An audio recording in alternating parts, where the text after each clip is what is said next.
Welcome to Mr. Chalk's Revision Tips. In this video we will look at practical keywords, chromatography and RF values. So chromatography is a laboratory technique used for the separation of a mixture.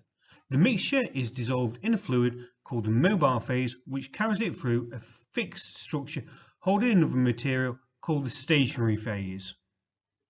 So, like we just said, chromatography can be used to separate coloured mixtures.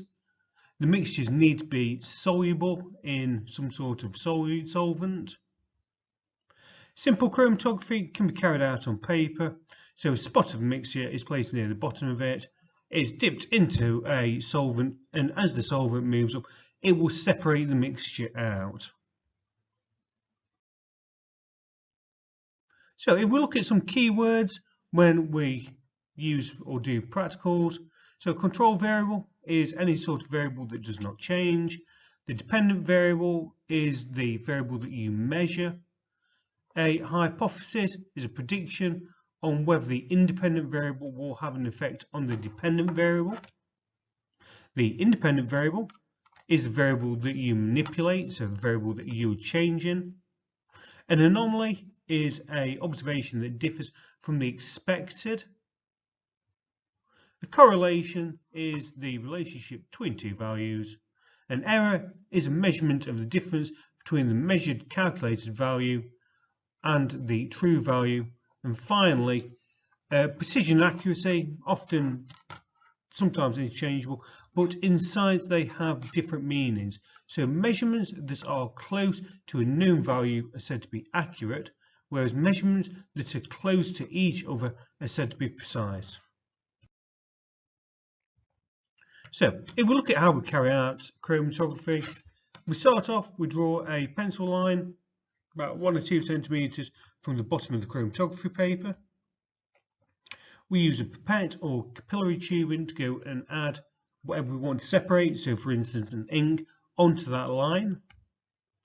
We place the paper into a container with a suitable solvent in the bottom, and we allow the solvent to move through the paper and then remove the paper from the chromatogram before it reaches the top. We then allow the chromatogram to dry, then measure the distance that each spot has travelled and by the solvent. So if we're looking to explain how different dyes in X, for instance, are separated by chromatography, the important thing to say is that solvents moving through the paper, different dyes have different solubilities in the solvents, and different attractions to the paper, so carry different distances. If we look at this question, so chromatography can be used to separate components of a mixture. The student used paper chromatography to analyse black food colouring. The student placed spots of known food colours A to E and the black food colouring on a sheet of chromatography paper. The student made 2 errors. Identify them. Right, so quite often you will be given a picture that looks something like this that you'll need to spot the errors. Right, so some of the errors is that the pencil line is drawn below the solvent, so the spots will be in the solvent, so we'll just run out into them.